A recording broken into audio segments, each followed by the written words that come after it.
ইলিশ মাছের রেসিপিটা আমার মায়ের। যতবারই মা রান্না করতো ততবারই আমরা সবাই খুব ভালোবাসি এই রান্নাটা খেতে। স্বাদে গন্ধে দারুণ হয় খেতে, আর সময়ও লাগে খুবই কম। 2 পিস ইলিশ মাছই আমার কাছে ছিল, ভাবিনি ভিডিও করব, কিন্তু তাও ভাবলাম করি। মায়ের রেসিপি, তোমাদেরও নিশ্চয়ই ভালো লাগবে। খুব অল্প সময় লাগে রেসিপিটা করতে, একেবারেই কম সময়। বিশ্বাস করো, তোমরাও ট্রাই করো, দেখবে খুবই কম সময়ের মধ্যে এটা করা যায়।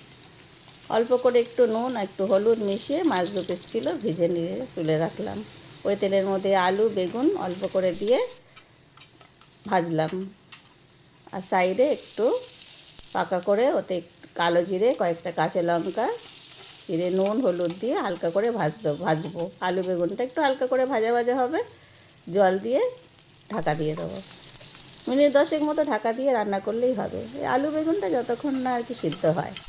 অন্যদিকে আমি 1 চামচ কালো সর্ষে, 1 চামচ সাদা সর্ষে, 2টো কাঁচা লঙ্কা বেটে ছেঁকে নিয়েছিলাম। তোমরা না ছেঁকে নিও কিন্তু সর্ষেটা, না হলে একটু তেতকুটে খেতে হয়।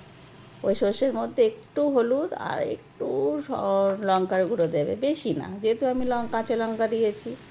দিয়ে ঢাকনাটা খুলে আলু বেগুনটা দেখে নিলে যে সিদ্ধ হয়েছে কি না ঢেলে দেবে মিশ্রণটা, দিয়ে মাছ দুটো দিয়ে দেবো। দিয়ে আর কিছুই না, অলমোস্ট ডান, রান্নাটা হয়েই গেল। ঢেকে দিয়ে 5 মিনিট রান্না করো। রান্না করে গ্যাসটা বন্ধ করে দিয়ে একটু কাঁচা তেল আর কাঁচা লঙ্কা দিয়ে দিও। কাঁচা তেল, কাঁচা লঙ্কা, সর্ষে বাটা, দারুণ একটা গন্ধ। তোমরাও রেসিপিটা ট্রাই করো, কিন্তু ট্রাই করে কমেন্ট করো। আর আমার ভিডিওগুলো ভালো লাগলে লাইক করো, আর চ্যানেলটা সাবস্ক্রাইব করে দিও, আর বেল আইকনটাও প্রেস করো।